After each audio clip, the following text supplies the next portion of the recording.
কাতলা মাছ রান্না করব। এখানে হাফ কেজির মতো কাতলা মাছ নিয়ে নিয়েছি। বড় সাইজ করে একটু টমেটো কেটে নিয়েছি, আর কাঁচা লঙ্কাটা একটু বেশি করে দিয়েছি। এখানে দিয়েছি আলু, আলুটাও এরকম একটু সাইজ করে কেটে নিয়েছি। পাস্তার মধ্যে একটু হলদি পাউডার দিয়ে রেখেছি আর একটু লবণ। এখানে মাখার সময় একটু সরষের তেল দিয়ে নেব।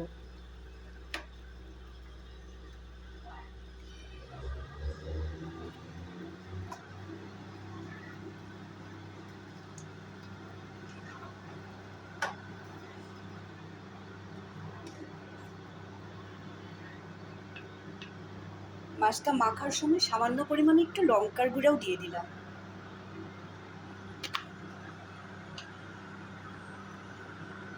এখন মাছটা ভালো করে মেখে নেব।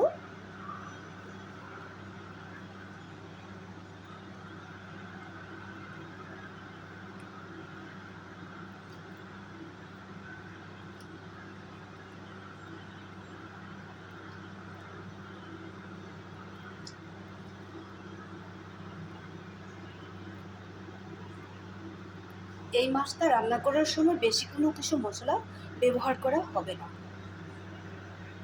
মাছটা আমি মেখে নিলাম। এখন থালাটা একটু সাইড করে রেখে দেব।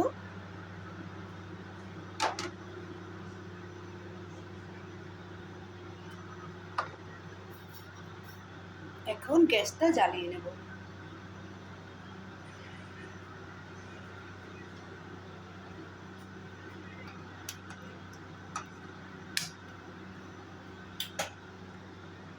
গ্যাসটা জ্বালিয়ে নিয়ে একটা ননস্টিকের প্যান বসিয়ে দিলাম।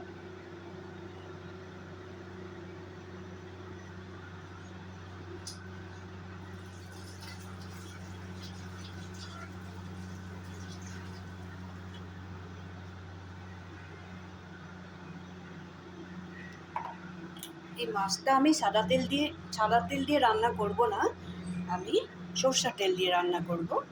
আমি বলতে নিয়েছিলাম সাদা তেল দিয়ে রান্না করব। সরষের তেল দিয়ে দিলাম। এভাবে টমেটো দিয়ে রান্না করলে বলেই না, মাছ রান্না করলে সরষের তেল দিয়ে রান্না করলে ভালো হয়।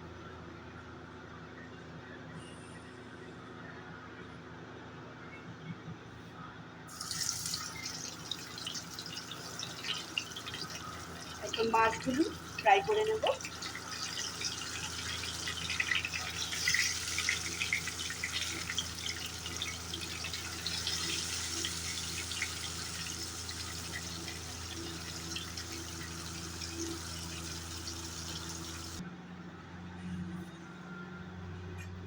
মাছটা একদম লাল লাল করে ভেজে নিয়েছি।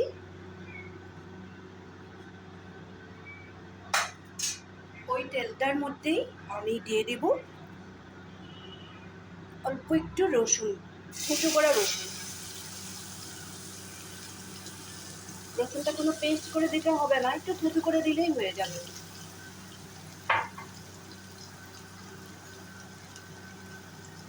এখানে দিয়ে দিব একটু গোটা মেথি।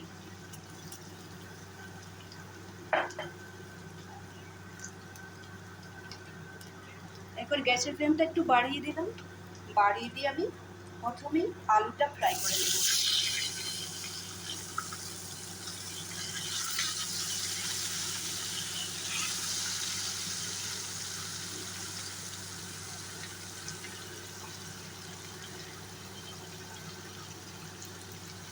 মাছ ভাজার সময় লবণ দেওয়া হয়েছিল, যার জন্য আমি আলুটা ফ্রাই করার সময় একটু লবণটা কম দিয়েছি।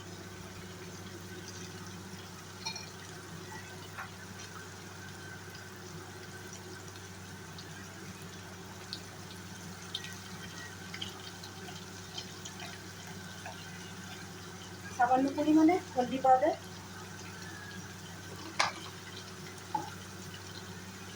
এখন আলুটা ভালো করে ফ্রাই করে নেব।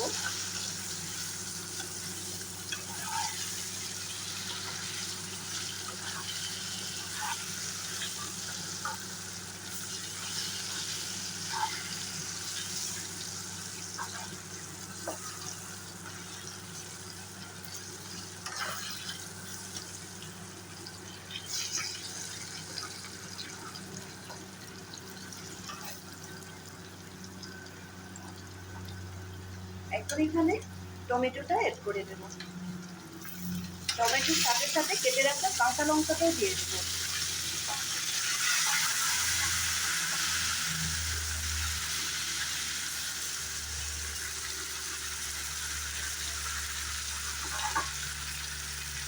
এখন আলুর সাথে টমেটো আর কাঁচা লঙ্কাটা খুব সুন্দর করে ফ্রাই করে নেব।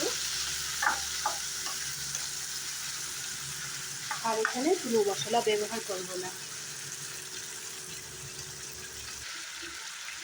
আলু আর টমেটোটা খুব সুন্দর করে ফ্রাই করা হয়ে গেছে। আমি এদিকে গরম জল বসিয়ে রেখেছিলাম। এইভাবে মাছটা রান্না করলে গরম জলেই দিবেন। ফোটানো গরম জল এখানে দিয়ে দিলাম। এতটুকু লাগবেই, কারণ আলুটাও বয়েল হবে, টমেটোটাও একদম গলে যাবে। এখন আমি প্রায় 10 মিনিটের মতো খুব সুন্দরভাবে টমেটো আর আলুগুলো নরম না হওয়া পর্যন্ত কুক করে নেব। কোনো মশলা আর দিলাম না, দিবও না, তোমরাও দিবে না। কিন্তু এই কাতলা মাছটা রান্না করার সময় শুধু হলদি আর একটু লবণ আর একটু তেলের মধ্যে মেথি সম্বার দেবে, একটু রসুন থেঁতো করে দেবে।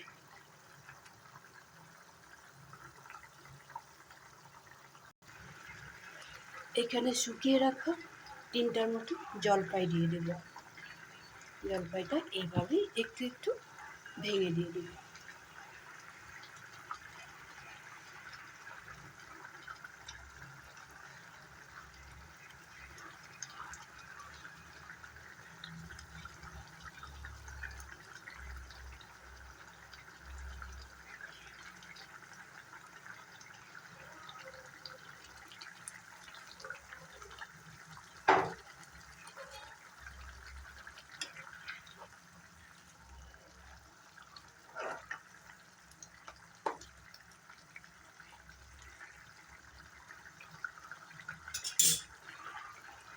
এখন এখানে ফ্রাই করে রাখা মাছের পিসগুলো অ্যাড করে দিলাম, দিয়ে কিছু সময় রান্না করে নেব। খুব বেশি 2-3 মিনিটের মতো রান্না করে নেব, তারপরেই আমার মাছটা রেডি হয়ে যাবে।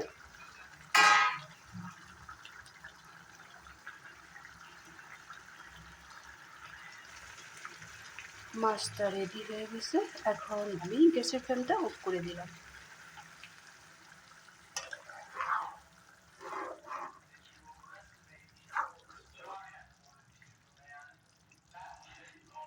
আলুগুলো খুব সুন্দর সিদ্ধ হয়ে গেছে।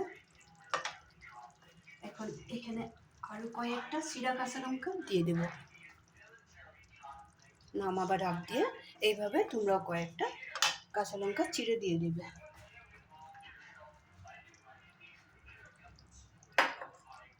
অল্প বেশি করে একটু ধনে পাতা দিয়ে দিলাম। এই ধনে পাতাটাতেই টেস্ট হবে। আর একটু মেথি সম্বার দিয়েছিলাম, রসুন দিয়েছিলাম, যে ওটাতে খুব সুন্দর একটা ফ্লেভার হবে। বারবার বলেছি এখানে কোনো মশলা ব্যবহার করবে না, শুধু একটু হলদি পাউডার আর লবণ যার যার হিসাব মতো দিয়ে দিবে।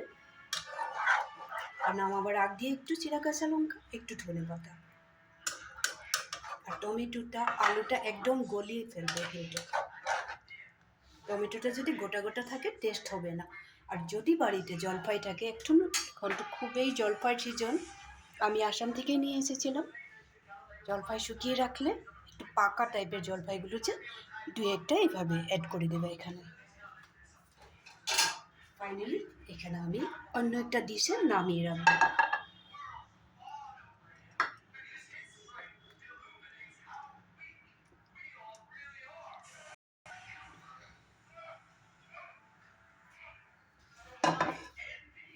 আমি বললাম শুধু এইভাবে একদিন রান্না করে খেয়ে দেখো, তারপরে বলবে। এখন এখানে আর একটু ধনে পাতা দিয়ে দেবো।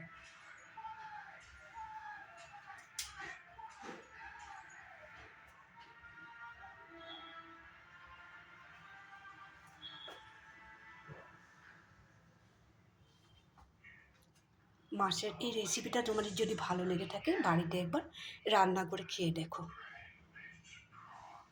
ভিডিওটা ভালো করে দেখে নেবে, আর যদি ভালো লেগে থাকে তাহলে লাইক শেয়ার করবে, কমেন্ট করতে একদম ভুলবে না, বাড়িতে বানাবে। ভালো থাকবে, সুস্থ থাকবে। তাহলে আজকের জন্য রাখি।